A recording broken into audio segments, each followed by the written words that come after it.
ওম নমো ভগৱতে বাসুদেৱায়। নমস্কাৰ। মাঘ বিহু বা ভোগালী বিহু হিন্দু ধৰ্মৰ পঞ্জিকা গণনা অনুসৰি পুহ মাহ শেষ হৈ মাঘ মাহ সোমোৱাৰ লগে লগে সূৰ্যটো ক্ৰমশঃ উত্তৰ ফালে গতি কৰে আৰু সূৰ্য মকৰক্ৰান্তিত থাকে বাবেই এই সময়ছোৱাক যথাৰ্থতে মকৰ সংক্ৰান্তি বুলি কোৱা হয়। অৰ্থাৎ অসমীয়া জনসমাজত এই মকৰ সংক্ৰান্তিয়েই মাঘ বিহু বা ভোগালী।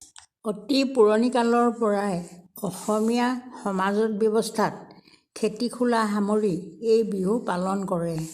সময়ৰ আহ্বানত এই পৰম্পৰাই নতুন ৰূপ ধাৰণ কৰিছে যদিও নতুন ৰূপো পুৰণি পৰম্পৰাৰেই সৃষ্ট, তাক নুই কৰিব নোৱাৰি। লোকবিশ্বাসবোৰত সামাজিক চেতনাইহে প্ৰাধান্য বিস্তাৰ কৰিছে বুলি ভবাৰ থল আছে। যেনে সংক্ৰান্তিৰ দিনা কাঠআলু নাখালে পৰজনমত গাহৰি হয়, আগদিনা গছ-গছনি নাবান্ধিলে গছ-গছনিত ফল-মূল নালাগে ইত্যাদি। এই আপাহতে এই মূঢ়মতীয়েও মাঘৰ সংক্ৰান্তিৰ দিনা ভকত বৈষ্ণৱ সজ্জনৰ চৰণপদ্মত দণ্ডৱতে সেৱা জনাইছোঁ শ্ৰী শ্ৰী অনিৰুদ্ধ গুৰুজনাৰ বিৰচিত ভক্তিমংগল ঘোষাশাস্ত্ৰভাগীৰ এটি প্ৰাৰ্থনাৰে।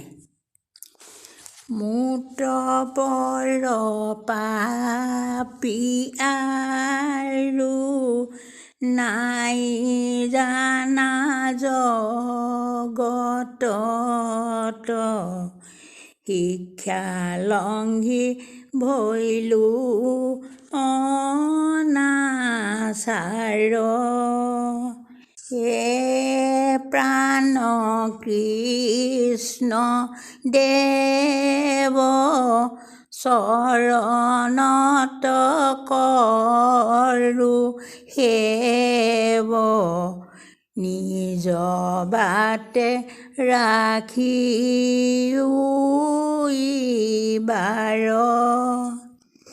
ৰাম কৃষ্ণ নাম মুখে নেৰো যেন সৰ্বক্ষণে, তজু পাদ পদ্মে কৰি ৰতি, হেন অনুগ্ৰহ প্ৰাৰ্থো তোমাৰ চৰণে প্ৰভু, তজু নিজ ভক্তৰ সংগতি, গাৱতে কৃষ্ণৰ মায়া আমাক ব্যাপিয়া আছে, কৰ্মগতি ভ্ৰমো সংসাৰত, তাৱে ভকতৰ সংগ জন্মে জন্মে নচাৰোক,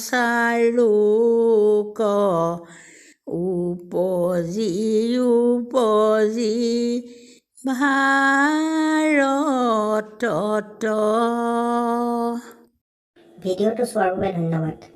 অনুগ্ৰহ কৰি চেনেলটো লাইক আৰু ছাবস্ক্ৰাইব কৰি দিব।